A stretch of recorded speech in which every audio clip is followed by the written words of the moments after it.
Причиной крупного пожара на улице Актайская стал поджог. Напомним, 7 декабря в огне в одной из квартир пятиэтажного дома погибли 2 человека, 4 пострадали. 23 жильцов, среди которых 7 детей, спасли пожарные. Еще 47 человек эвакуировались самостоятельно, но огонь отрезал пути к отступлению, и некоторым пришлось прыгать вниз с 3-го этажа. В тот вечер, по версии следствия, компания в одной из квартир распивала спиртные напитки.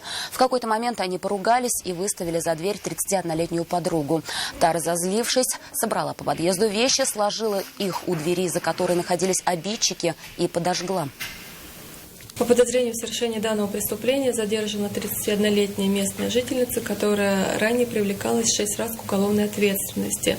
Свою вину женщина не признала. По данному факту следственными органами Следственного комитета Российской Федерации по Республике Татарстан возбуждено уголовное дело по части 2 статьи 105 Уголовного кодекса Российской Федерации «Убийство 2 и более лиц, совершенное общеопасным способом».